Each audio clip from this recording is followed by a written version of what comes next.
So to say that I had an ambivalent relationship with the Haverford School is probably an understatement. So it was weird. It was awkward to be a trans girl in an all-boys school. You think? So in some ways it was kind of miserable. The Haverford circa I was here from 1970 to 1976. Haverford in that era was not exactly known for, ballerina classes. It was a tough school. There was a certain ethos of the best way to learn something was to make you cry in front of a room full of people. There was a lot of it was the pedagogy of mortification and public humiliation. And Haverford was not unique in that, but this was the school I went to, and it was hard for me. But this Haverford is not. That Haverford is not this Haverford, which is pretty great. And so maybe this Haverford, the Haverford I went to was, and maybe this Haverford is more like this. Maybe you're making it this way. I know it's a work in progress.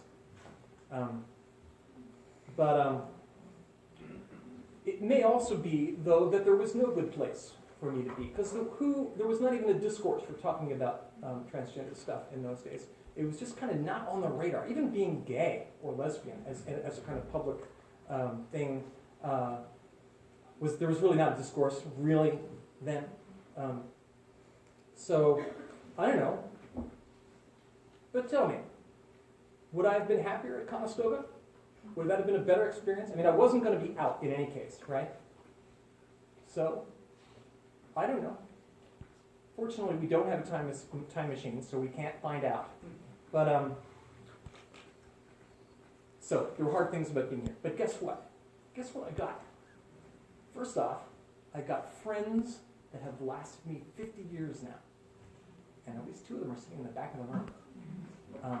My brothers, my dear, sweet brothers, who have looked out for me again and again and again. And they're here. And they're not, there's some other ones who didn't come. I don't know, maybe they're not as good friends as I thought. Yeah, I know like half a dozen guys who are still my closest friends who I've known all this time. So that's pretty cool, right? But I also had teachers here. Teachers who, George Carlin has a line, the Catholic faith gave me exactly the instruction I needed to lose my faith.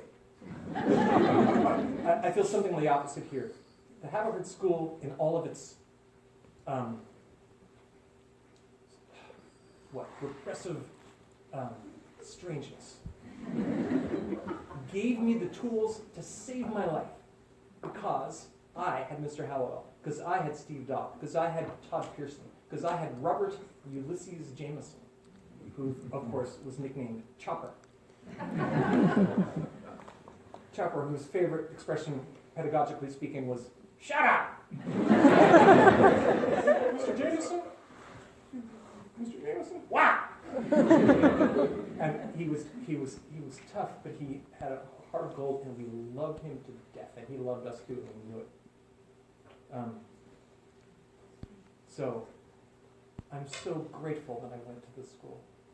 I'm so grateful that I had these teachers, because being me was going to require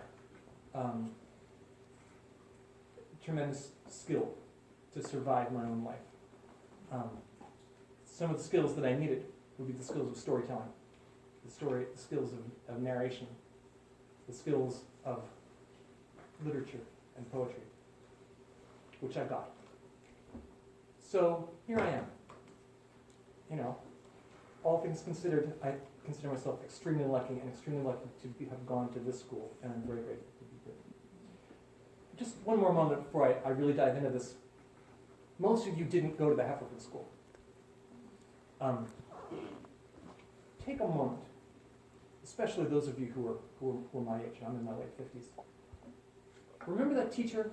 You know the one I mean, that teacher? The one who woke you up? Have somebody in mind? I'm going to do a little bit of Breaking Bad now. say their name. Ready?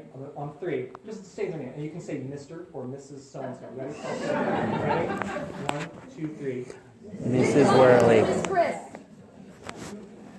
One more time and louder. Ready? 1, 2, 3. Mrs. Worley. Chris.